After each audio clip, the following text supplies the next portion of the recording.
तो आइए हम लोग शुरू करते हैं सॉल्यूशन को। तो सॉल्यूशन का कुछ बेसिक टर्म है।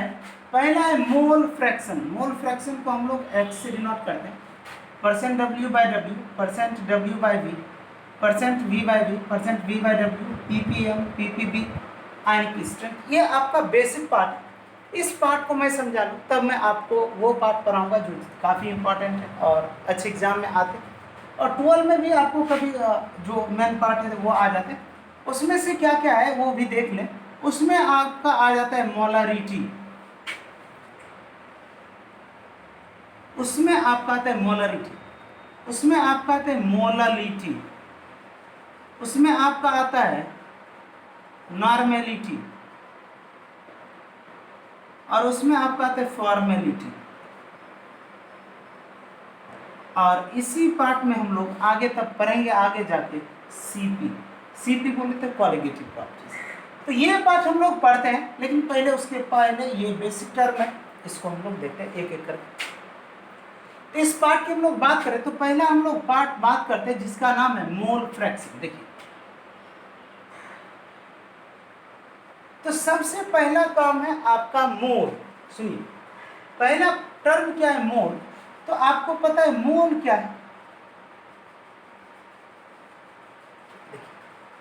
तो मोल एक काउंटिंग यूनिट है, ये बात याद रखिएगा। ये क्या है भाई? काउंटिंग यूनिट, या कहीं कहीं इसको काउंटिंग एंटिटी भी बोलते हैं। सुनिए, जैसे आप बोलते हैं कि 1 डजन में कितना होता है, तो 12 होता है, बोलते हैं। सेंचुरी में क्या होता है? 100 होता है। उसी तरीके से 1 मोल इज इक्वल टू जो आपका होता है वो 1 मोल इज इक्वल टू हो जाता है 6.022 इंटू 10⁻23 पार्टिकल। पार्टिकल में क्या क्या आएंगे? मोल। इसमें एक तरीके से आयन भी बोलते हैं, मोल बोलते हैं, या मॉलिक्यूल भी बोलते हैं। तो कितने हम लोग बोलते हैं? 6.022 इंटू 10⁻23 पार्टिकल्स, या आयंस, या मोल, या मॉलिक्यूल। ये सब बात करते हैं 1 मोल इज इक्वल।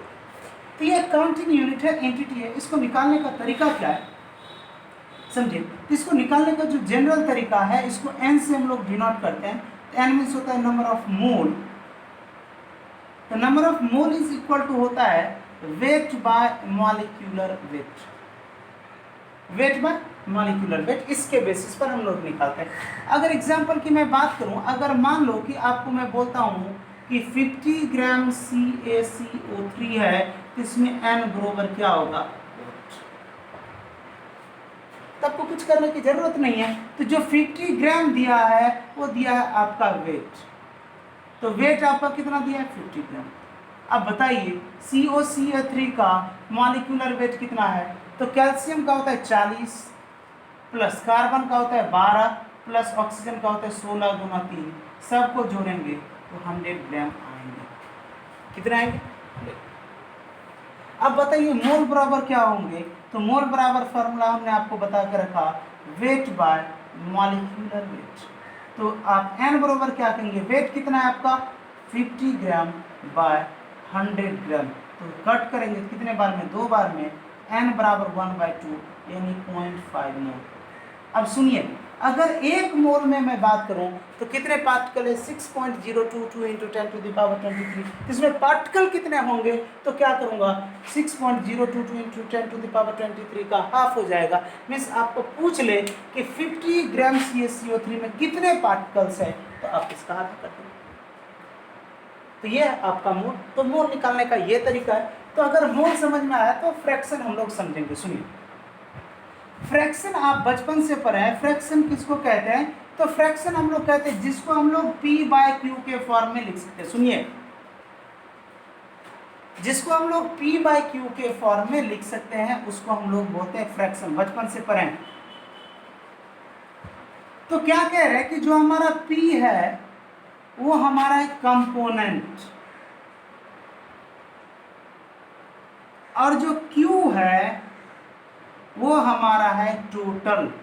टोटल बोले तो ऑल कंपोनेंट, यानी सॉल्यूशन में पूरा, जो सॉल्वेंट कितने सब मिल के। अब समझिए, कुछ करने की आपको ज़रूरत ही नहीं है।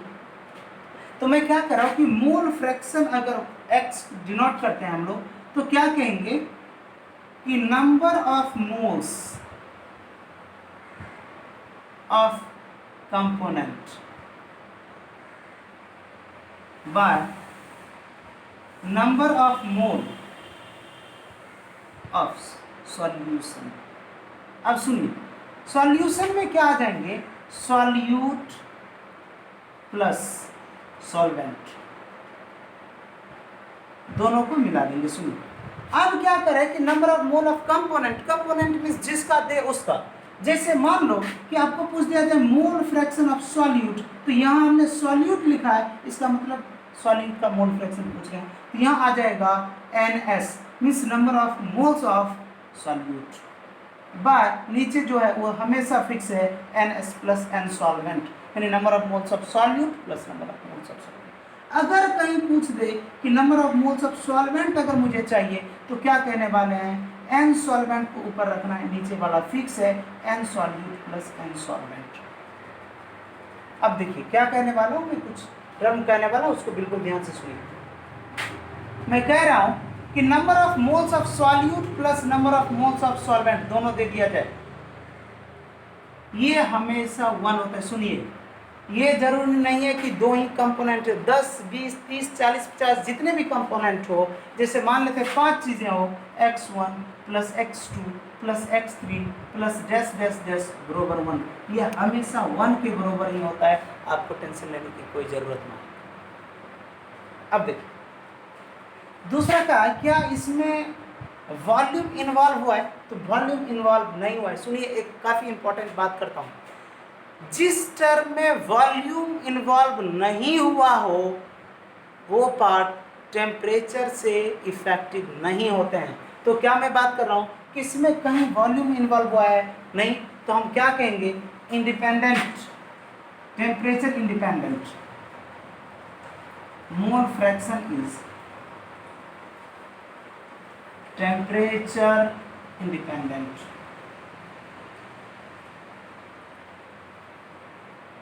क्या मैं बात कर रहा हूँ, मोल फ्रैक्शन इज टेम्परेचर इंडिपेंडेंट, ये टेम्परेचर से इंडिपेंडेंट है, इससे टेम्परेचर पर कोई फर्क नहीं पड़ता है, चाहे टेम्परेचर बढ़ा दें या घटा दें, कोई फर्क नहीं पड़ता है। इसलिए याद रखेंगे कि जिसमें वॉल्यूम इन्वॉल्व नहीं हुआ है वो पार्ट टेम्परेचर इंडिपेंडेंट होता है।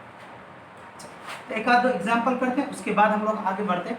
तो अगर एग्जाम्पल की बात करें तो देखिए, अगर मैं बात करूँ नॉर्मली, अगर नॉर्मली मैं बात करूं इसके एग्जाम्पल की, तो देखिए एक छोटा सा एग्जाम्पल लेते हैं। जैसे दिया है कि 18 ग्राम H2O, अगर मैं बात करूं 18 ग्राम H2O और ये 92 ग्राम C2H2OH में, C2H5OH में घुला हुआ है, तो मैं पूछ रहा हूं मोल फ्रैक्शन क्या होगा, mole fraction is equal to what. अब सुनिए, अगर 92 ग्राम आपका क्या है, इथाइल एल्कोहल है, इसका नाम है इथाइल एल्कोहल, और मैं बात करूं कि अगर 18 ग्राम H2 है, इसका मोल फ्रैक्शन क्या होगा, कोई टेंशन लेने की जरूरत नहीं है। आपको वेट दिया है, ये सॉल्यूट, सुनिए, जो कम अमाउंट में है वो सॉल्यूट है, जो ज़्यादा अमाउंट में है वो सॉल्वेंट है, दोनों लिक्विड है।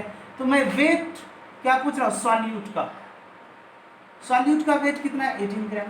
इसका मॉलिक्यूलर वेट कितना है भाई, ये भी आपके 18 ग्राम। अब बताइए, मैं पूछ रहा हूँ वेट सॉल्वेंट का कितना है, तो मैं कह रहा हूँ आपको 92 ग्राम। अगर मैं पूछ रहा हूँ मॉलिक्यूलर वेट सॉल्वेंट का कितना है, तो देखिए 12 दूना 24, 2 गुना 12 प्लस 1 गुना 6, 6 हाइड्रोजन है, प्लस 16। अगर मैं बात करूँ 12 दूना 24 प्लस 6 प्लस 16, तो 30 6 46। अब बोलिए number of moles of solute कितने होंगे, तो नंबर ऑफ मोल्स का फॉर्मूला है वेट बाय मॉलिक्यूलर वेट, तो वेट कितना है 18/18, तो NS कितने होंगे 1। अगर number of moles of solvent की बात करें तो कितने होंगे, कितना वेट 92/46, कितने बार में 2। सुनिए, तो मोल फ्रैक्शन सॉल्यूट का कितने होंगे, तो NS/2।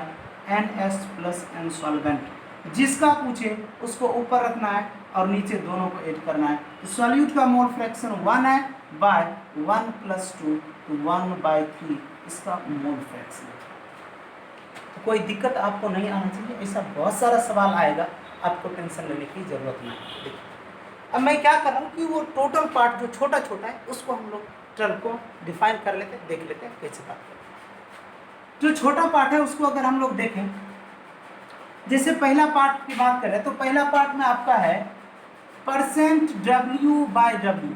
ये कुछ करने की जरूरत नहीं है आपको, मैं कह रहा हूं weight of solute in gram by weight of solution in gram into 100। कोई दिक्कत वाली बात नहीं है। अगर इसी को मैं बोलूं %W/V तो क्या करना है आपको, ये वाला ऊपर वाला टर्म सेम रखना है। वेट ऑफ सॉल्यूट किस में, ग्राम में, बाय वॉल्यूम ऑफ सॉल्यूशन किस में, ml में, इनटू 100। कोई जरूरत नहीं है आपको। अब देखिए ये दोनों में W/W इन्वॉल्व हुआ है, इसलिए ये टेम्परेचर इंडिपेंडेंट होंगे। अब देखिए इसमें हमारा वॉल्यूम इन्वॉल्व हुआ है, इसलिए टेम्परेचर डिपेंडेंट होंगे। अगर मैं बात करूं %V/W तो सिर्फ ऊपर वाले को नीचे करना है, volume of solute in ml by volume of solution, sorry weight of solution किसमें, ग्राम में, इनटू 100। अगर मैं बात करूं ये भी आपके टेम्परेचर डिपेंडेंट होंगे। तो देखें इसको, चलिए अगर मैं बात कर दूं %V/V तो क्या करना है, वॉल्यूम सॉल्यूट का बाय वॉल्यूम सॉल्वेंट का, दोनों का ग्राम में, इनटू 100। ये भी आपका टेम्परेचर डिपेंडेंट होंगे। अगर कहीं आपको पूछ दें कि ppm,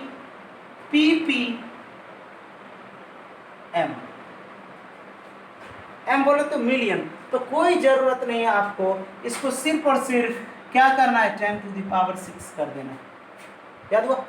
अगर कहीं ppm पूछा है तो वेट सॉल्यूट का ग्राम में, वेट सॉल्यूशन का ग्राम में, इंटू 10⁶ टेम्परेचर इंडिपेंडेंट।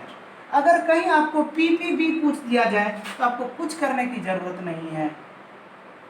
ppb पूछ दिया जाए तो कुछ नहीं करने की जरूरत है, वेट सॉल्यूट ग्राम में बाय वेट सॉल्यूशन किस में, ग्राम में, इंटू 10⁸।